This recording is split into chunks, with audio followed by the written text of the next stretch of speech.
Glória a Deus. Quero louvar ao Senhor por essa rica oportunidade. Glória a Deus. Convido os irmãos que abram as suas Bíblias. Livro de Isaías, capítulo 55, versículo 8 e 9. Isaías, capítulo 55, versículo 8 e 9. Quantos irmãos procuram, quero louvar a Deus por essa rica oportunidade e Deus tem nos concedido, a Deus nossos pastores, pastor Jeremias, pastor Alexandre, bem como nosso pastor Aparecido, que já foi mencionado, a todos os pastores, nossos irmãos, Deus seja louvado. Quero agradecer muito a Deus pela minha família. Deus é bom em todo o tempo. Quando nós olhamos para nós mesmos e temos um pingo de noção, de decência, de nos autoavaliar, chegamos à conclusão que nós não somos nada e a misericórdia do Senhor é abundantemente maior. Eu quero louvar a Deus por essa rica oportunidade. Eu acredito, assim como os irmãos que também ministram a palavra, ao ter um texto, ao ter uma mensagem no coração, fica preocupado dizendo: Senhor, é isso mesmo, é dessa forma mesmo. E eu estava questionando o Senhor, dizendo: Senhor, é isso que o Senhor tem para falar? E no meio do culto Deus foi reforçando. E eu quero compartilhar esse texto no livro de Isaías, porque na verdade esse texto já foi até cantado. Então eu não acredito em coincidência, Robert. Eu acredito no poder de Jesus Cristo. Eu acredito que Deus é poderoso para falar do começo, meio e ao fim. Amém? Isaías capítulo 55, versículo 8 e 9 diz assim: porque os meus pensamentos não são os vossos pensamentos, nem os vossos caminhos os meus caminhos, diz o Senhor. Versículo 9: porque assim como os céus são mais altos do que a terra, assim são os meus caminhos mais altos do que os vossos caminhos, e os meus pensamentos mais altos do que os vossos pensamentos. Tome assento em nome de Jesus Cristo. Como eu havia dito anteriormente, eu fico grato a Deus porque no andamento do culto Deus veio confirmando aquilo que Ele havia já ministrado no meu coração de antemão, e isso me deixa confortável em saber que Deus, Ele quer continuar falando comigo e com você. E o que Deus ministrou no meu coração, eu já quero entrar no texto sem mais delongas. Fala a respeito de caminho, fala a respeito de propósito, fala a respeito de promessa, fala a respeito de termos uma segurança, uma confiança naquilo que muitas das pessoas que não professam a mesma fé que nós professamos, não acreditam em Deus da forma que nós acreditamos, não têm o privilégio de ter o que nós temos. E o que seria isso? Acreditar no invisível. Porque se tem alguém nessa terra, irmãos, se tem um ser humano nessa terra que é capaz de acreditar naquilo que não vê, é o crente. Porque a base da nossa fé, a base da nossa crença, a base que nós acreditamos é a fé. A fé é o que move tudo. A fé é o que delimita, a fé é o caminho que nós seguimos. Paulo mesmo disse: se Jesus não tivesse ressuscitado, em vão é a nossa fé, em vão é o que nós acreditamos. Porque nós cremos que Jesus morreu sim, mas também cremos que Ele ressuscitou. Nós cremos. Só que para destrinchar o texto de Isaías, capítulo 55, eu quero tomar a liberdade de voltar um pouco lá em Gênesis, capítulo 37. E eu quero dizer para os irmãos de antemão: não, eu não estou deturpando o texto. Calma, vai tudo dar certo no final. Capítulo 37 de Gênesis, você conhece, eu conheço, conta a história de um homem com o nome de José, filho de Jacó. E esse rapaz, ainda muito novo, ouviu, ou melhor, teve um sonho. Deus agora deu-lhe um sonho falando a respeito do que havia de acontecer na vida dele. Talvez eu estou assegurando isso porque eu já sei o começo, o meio e o fim da história, mas muito provavelmente José não sabia. Então José, num dado momento, ele está em uma reunião com seus pais, com seus irmãos, e ele diz: olha, eu tive um sonho, e nesse sonho nós estávamos colhendo espigas de milho, e os peixes de trigo se prostravam, assim como o sol e a lua. Enfim, você conhece a história, eu quero ser sucinto. A Bíblia diz que os seus irmãos já tinham uma birra, porque ele era o mais amado, declaradamente o mais amado da casa. Ele é filho de Jacó. José nasce na velhice de Jacó, da sua amada. Então Jacó, ele não mede esforços, Jacó, ele não disfarça para dizer: olha, meu filho preferido é José. Muito pelo contrário, ele deixa isso explícito. Ele dá uma túnica de mangas compridas com diversas cores, já testando Robert, meu filho preferido. Particularmente, não sei se isso era o mais correto, mas quem sou eu? Jacó agora deixa claro: José é meu preferido. Seus irmãos começam a destilar ódio, começam a desgostar, ao ponto que José, como eu disse, vai relatar os seus sonhos. Irmãos, coisa difícil é quando você vai contar os seus sonhos para alguém, e alguém que você acredita que vai sonhar com você, alguém que você acredita que vai se agradar, se alegrar com o sonho que você teve, e essa pessoa que você tem a plena convicção que vai se agradar disso, é a pessoa que faz cara feia quando você conta o sonho. Porque a verdade é essa: dos de fora, dos inimigos nós já esperamos, mas dos de casa nós sempre nos surpreendemos. Então, ao ponto que José conta o sonho para os de casa, e os de casa ficam revoltados, ao ponto que o seu pai também diz: como assim? Você está dizendo então que nós vamos se prostrar diante de você? Como que história é essa? Só que a Bíblia também diz que o seu pai teve atenção. Opa, eu também um sonhador. A Bíblia fala que Jacó, mesmo corrigindo seu filho, repreendendo seu filho, ficou com alerta: peraí, isso não é apenas um sonho, isso não é da boca para fora, eu conheço bem de sonho. E agora os seus irmãos começam a ter mais ódio dele por conta de um sonho. E eu te pergunto: um sonho que ele sonhou, um sonho que ele arquitetou, um sonho que ele escreveu? Porque muitas das vezes, irmãos, vamos ser claros, tem sonhos que nós vivemos que parte de nós. Senhor, eu quero tanto, eu quero tanto, eu quero tanto. Deus fala: amém, meu filho, então eu vou fazer. Só que tem sonhos como esse daqui, que Deus dos céus sonha para a vida do seu filho, escreve uma história para a vida dele, e só fala: vai lá, vive, joga na fogueira, e o restante se vira. Então José começa a contar, a discorrer o sonho que teve, um sonho que Deus deu para ele. E resumindo muito bem a história, você conhece.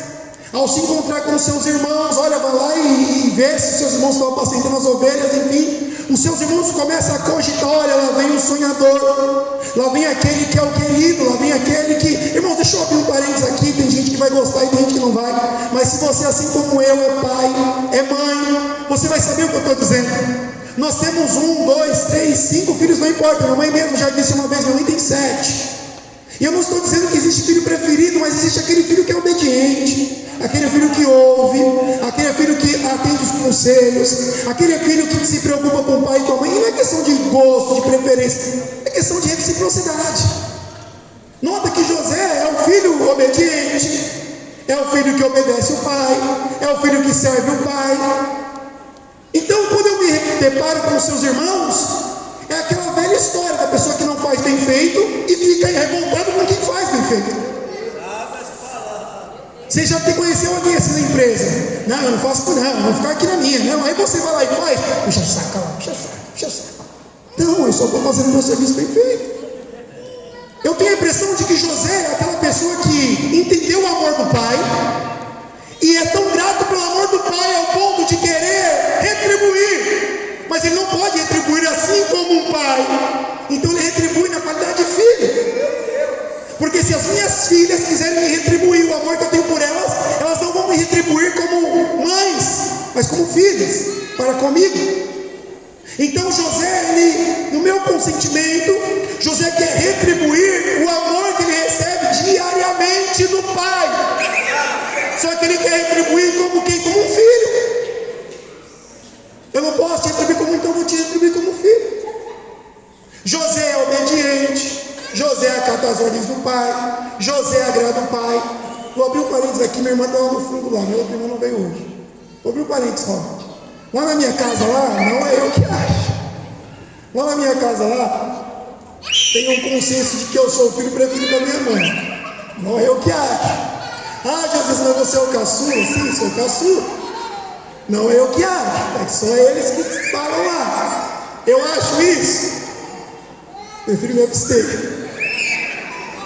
Eu concordo que a minha mãe tem 6 de mim, prefiro ficar quieto, ninguém é obrigado a produzir prova contra si mesmo, entendeu? Ninguém é obrigado. Só que minha esposa fala assim: Josias, a forma com que você trata a mãe, que ela chama de mãe, é diferente da forma que seus irmãos tratam, e ninguém maltrata a minha mãe, não é isso? Só que, me permita, eu vou hora ou outra caminhar entre a Bíblia e alguns exemplos para que você entenda aquilo que Deus colocou no meu coração. Só que quando eu olho para minha mãe, a história da minha mãe, o que a minha mãe viveu, o que ela passou para eu chegar até aqui, eu fico tão orgulhoso, eu fico tão honrado que eu tento retribuir como filho, ao ponto que minha mãe fala: Josias foi o filho que menos apanhou, porque eu sempre quis obedecer. Eu sempre dei ouvido. Quando minha mãe dizia não vai, eu não ia.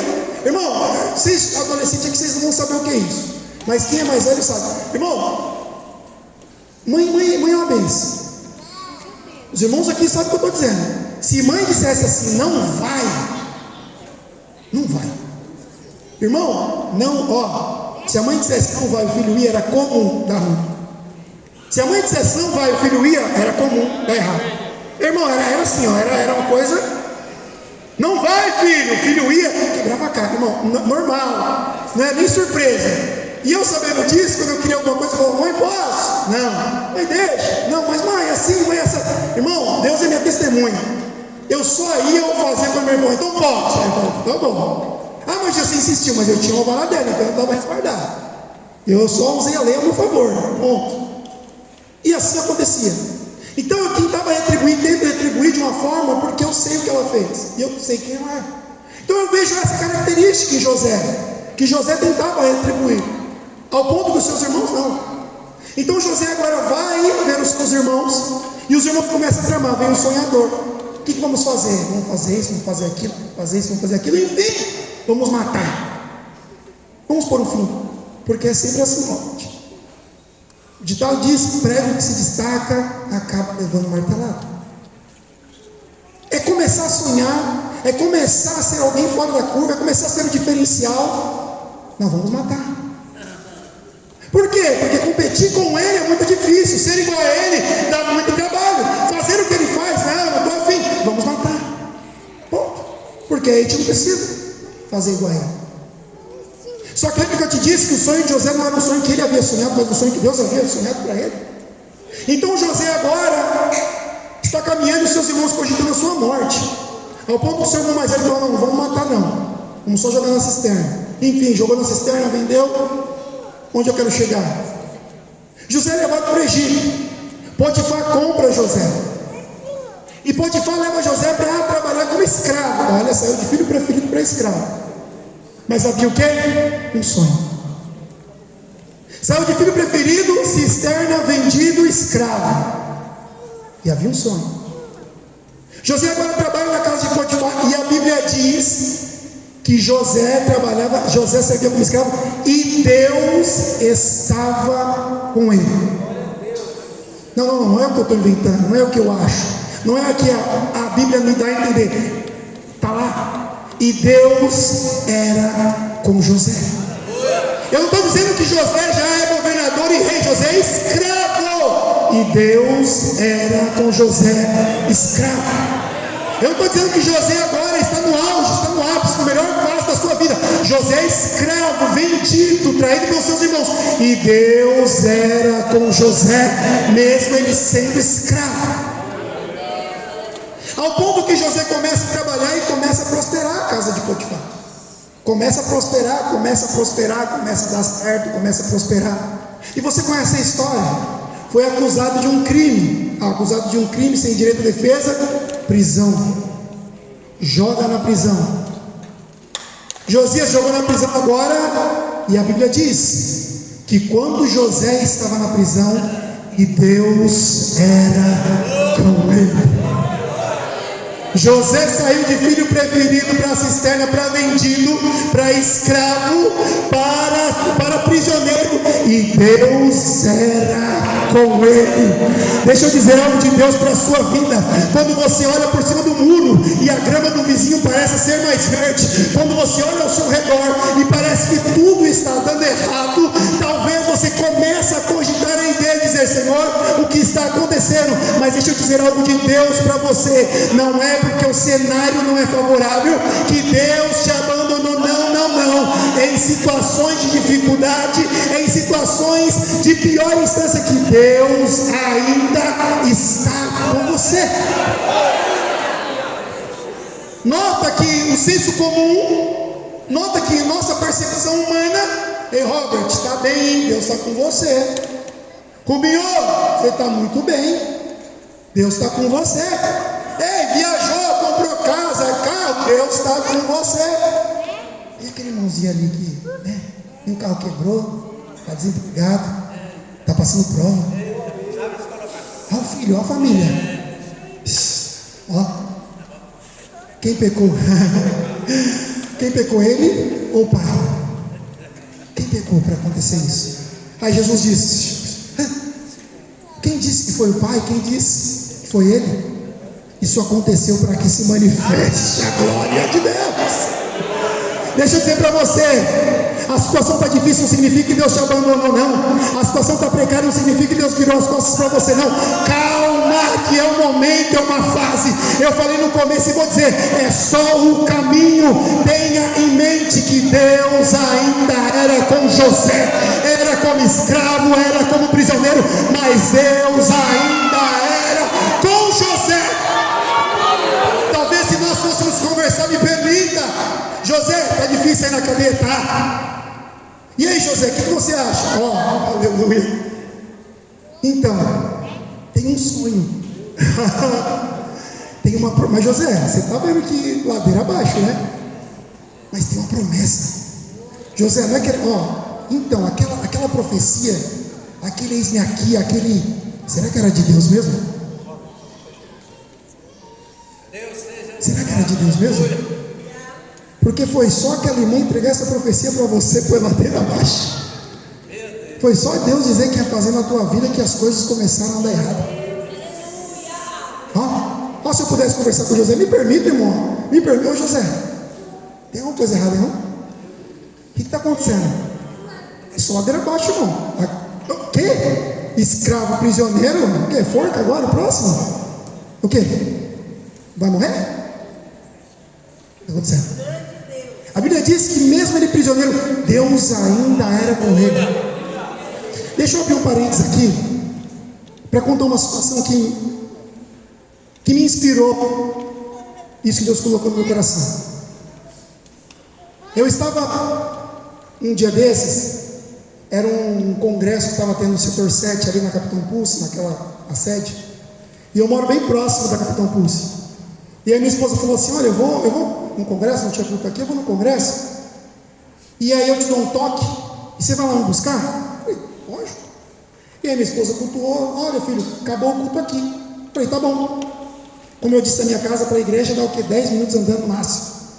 E aí eu peguei minhas filhas, Maria Eduardo e Lorena, falei: vamos buscar a mãe. Então, estava à noite, escuro, só que minhas filhas conhecem a avenida que sobe, chega na Capitão Pulse, quebra a esquerda, direita, e a rua da igreja. E aí eu peguei as minhas filhas, e minhas filhas costumam andar comigo na minha frente, para que eu possa poder vigiá-las, e muitas vezes elas andam de mão dada na minha frente.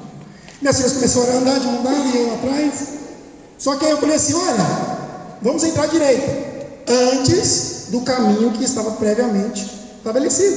Minhas filhas conheciam um caminho, e eu falei: vamos virar à direita. Eu falei: vou cortar caminho.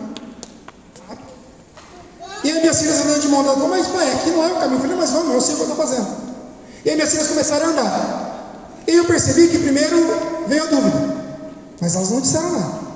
Veio a dúvida, e entraram e começamos a cortar pelo caminho. Aí minhas filhas agora pegaram em minhas mãos, e elas começaram a questionar: pai, mas é aqui o caminho? Eu falei: é o caminho. Porque eu sei que era o caminho, eu conheci o caminho, e eu conseguia ver a igreja de onde eu estava, e as minhas filhas não conseguiam ver. E eu falei: vamos, é por aqui. E comecei a caminhar com as minhas filhas. Então o que era uma dúvida começou a ser questionamento, e o que era questionamento evoluiu agora para desconfiança. Pai, vamos voltar, estou com medo, vamos voltar. Eu falei: não, vamos, é aqui. Pai, estou com medo, vamos voltar. E só encurtando a história, as minhas filhas começaram a desconfiar do caminho que eu havia estabelecido para chegar até a igreja. Irmãos, eu não sei os pais que aqui estão, mas tem uma forma que Deus se revela para mim, irmãos, é através das minhas filhas. Eu vejo Deus através da paternidade. Eu vejo Deus. Quer ver um exemplo? Às vezes minhas filhas estão ali, não pediram nada. Eu falei, vou abençoar, vou dar alguma coisa. Mas tem vezes que elas pedem, mas também não estão merecendo bem. E Deus falou para mim, assim você comigo. É a mesma coisa. Então eu vejo Deus, irmãos, na paternidade. Deus, é a mesma coisa. E aí, eu com elas começaram a aumentar a desconfiança. Pai, vamos voltar. Pai, ao ponto de começar a questionar. E eu falei, vamos gente, é aqui o caminho, vamos. Eu conheço o caminho. Eu sei lá onde nós estamos indo. Eu sei onde nós vamos chegar, vamos. E elas começaram então, resumindo bem a história, eu insisti, e fomos, chegamos até a igreja, encontramos minha esposa. Só que depois que isso aconteceu, e eu confesso para os irmãos, me bateu uma angústia, uma tristeza. E aí talvez você está perguntando, mas Jesus, por quê? Porque eu, Alan, conhecia o caminho, eu sabia onde eu ia levar elas, e eu sabia, irmãos, que, pastor, qualquer coisa que possivelmente de ruim pudesse acontecer, eu ia intervir. Eu ia defender aquelas meninas até a morte, irmão. Eu sabia disso. Eu sabia que independente, mas apareceu um cachorro, não vai atacar eu e elas não. Mas apareceu, eu não estou falando, irmão, eu não estou dizendo que eu sou um super-herói. Eu estou dizendo que eu sou um pai. E eu sabia que qualquer coisa que pudesse acontecer de ruim, eu ia defender elas, Robert. Eu ia me colocar entre o perigo e elas. Eu ia defender elas, independente de qualquer coisa. Só que havia o que nelas? Desconfiança. Havia uma desconfiança nelas. E aí depois disso aconteceu, a angústia, e Deus falou no meu coração, isso que eu quero falar para você. Muitas das vezes eu e você desconfia dos caminhos que Deus escolhe para mim e para a sua vida. Muitas das vezes Deus já traçou um caminho, só que na nossa ótica, assim como José, é um caminho que não faz sentido esse caminho. Não faz o menor sentido. Espera aí, aqui está falando de governança, aqui está falando de governo. Como um governante vai para ser escravo e depois ser prisioneiro? Os caminhos que José estavam trilhando ali era um caminho que era totalmente contra a promessa. Quando isso aconteceu comigo, Deus falou, assim é você comigo. Assim, irmãos, somos nós com Deus muitas das vezes.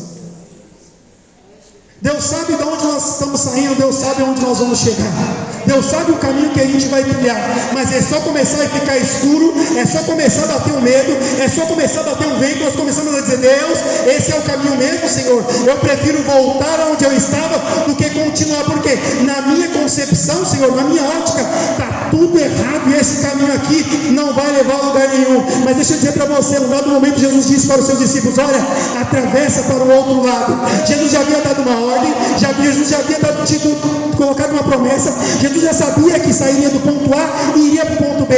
O que os discípulos não sabiam é que de um lado para o outro haveria uma tempestade. Jesus não disse que não haveria uma tempestade, mas Jesus assegurou que independente da tempestade, eles iriam chegar do outro lado. Deus está dizendo para mim e para você, para de questionar o caminho e entenda que eu tenho um destino pronto para a sua vida, e eu sei o caminho que deve ser trilhado. Josias, então você está romantizando a dificuldade? Não, para eu concluir, pensa comigo, José sai agora de menino, José sai de moço, que vivia as ordens de seu pai. José passa toda essa trajetória, e eu vou encurtar a história porque você conhece, e um dado momento ele está de frente com o faraó, e dizendo para o faraó, olha, vai vir uma bonança aí no teu reino, porém logo em seguida virá uma fome, e não vai ser só aqui, vai ser uma fome global, e a partir desse momento eu te dou um conselho, guarda, procura um homem sábio para cuidar das suas finanças, para cuidar das sementes, porque vai vir uma fome. Faraó olha para ele, olha para todo mundo e diz assim, ei, eu não vejo ninguém com mais capacidade do que você. Essa trajetória na vida de José não era humilhação, era a escola de Deus para com a vida dele. O que para mim e para você parece tortura, o que para mim e para você parece que um castigo, é Deus ensinando eu e você, é Deus nos dando instruções. Você acha mesmo que se pega José e coloca no Egito, ele iria administrar o Egito daquela forma? Você acha mesmo que se pega um menino sem experiência, um menino sem história, um menino que não tem bagagem, e coloca, ei meu querido, você acha mesmo Deus, antes de colocar José onde Ele queria, primeiro Ele capacitou José. Só que muitas das vezes a capacitação de Deus para mim e para a sua vida parece que não faz o menor sentido. Dizem, Robert, que a sorte é quando o preparo encontra a oportunidade. Quando o preparo encontra a oportunidade. Como assim, Josias? É o seguinte, a partir de agora, abriu vaga de emprego. Quem está trabalhando não, só um exemplo, tá? Não abriu não. Vou dar um exemplo. Abriu uma vaga de emprego para ganhar 100 mil por mês. Bom ou não é bom? Bom, tá ótimo. 100 mil por mês. Só que é para piloto de avião. Tem alguém capacitado? Não precisa levantar, tá? É só uma reflexão. Tem alguém que pilota avião? Mas digamos que fosse verdade isso que eu estou te falando. E digamos que você fosse um piloto de avião. Digamos que você se preparou para pilotar um avião e apareceu essa vaga. Você ia dizer, é minha? Aqui, é minha? Pode me dar? Por quê? Porque o preparo encontrou a oportunidade. José estava totalmente preparado para aquele cargo, não é à toa que ele não fez feio.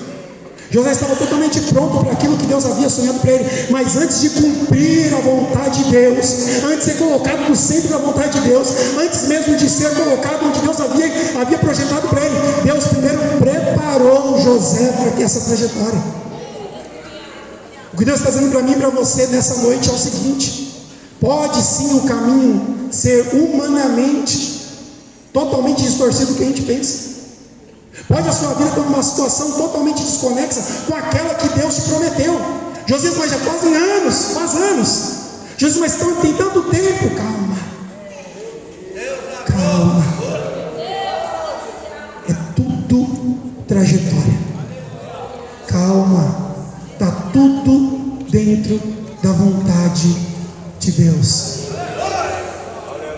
Não faça igual Maria e Eduarda, que mesmo segurando na mão do pai, mesmo o pai sabendo de onde eles estavam saindo e onde eles iriam chegar, mesmo o pai disposto a proteger independente de qualquer coisa, desconfiou ao ponto de querer voltar atrás. Não faça. Confie no Senhor, descanse no Senhor, acredite no Senhor. E quando o inimigo quiser soprar no seu ouvido dizendo assim: olha onde você está, olha a situação que você está, olha a forma que você está, enche o peito de ar e diga: eu estou exatamente na onde Deus quer que eu esteja. Porque você pode estar no palácio, você pode estar na cisterna, você pode estar como escravo, você pode estar como prisioneiro, desde que Deus esteja com você. Prefira, irmãos, a cisterna, prefira o cárcere com Deus do que o palácio sem Deus. Prefira a Deus independente de qualquer circunstância externa, prefira a Deus independente de qualquer negociação, prefira a Deus independente de qualquer proposta, prefira a Deus acima de qualquer coisa. Prefira estar com Ele. Mais vale comer pão seco com Deus do que os manjares sem Deus. Prefira servir a Deus, prefira estar com Deus, prefira confiar no caminho que Deus desenhou para a sua vida. Prefira olhar e dizer assim: Senhor, eu olhando para mim não faz o menor sentido, mas eu escolhi acreditar, Jesus. Eu escolhi confiar, Senhor. Eu escolhi esperar, Senhor. Sabe por quê? Porque haverá um dia, eu sei que haverá um dia que você vai acordar e vai olhar para trás e vai dizer: Senhor, valeu a pena, Jesus. Valeu a pena ter confiado, Senhor. Valeu a pena ter acreditado, Senhor. Vai chegar um dia que vão dizer para você, e vão olhar para você e vão dizer: olha como você está hoje, quem diria, quem te viu e quem te vê. Aí você vai dizer: o meu Redentor vive, o meu Deus é poderoso. Espere no Senhor. Não se venda por qualquer tigela de qualquer bocado, não se venda, não troque. Escolha estar com Deus, escolha preferir Deus acima de todas as coisas. Os caminhos do Senhor muitas das vezes serão desconexo do que nós imaginamos. Mas pare e pense, o olhar de Deus é sempre mais adiante do que o nosso. O olhar de Deus vai sempre mais além do que o nosso. Escolha confiar em Jesus. Escolha permanecer com Jesus. Escolha Jesus. Amém? Deus abençoe.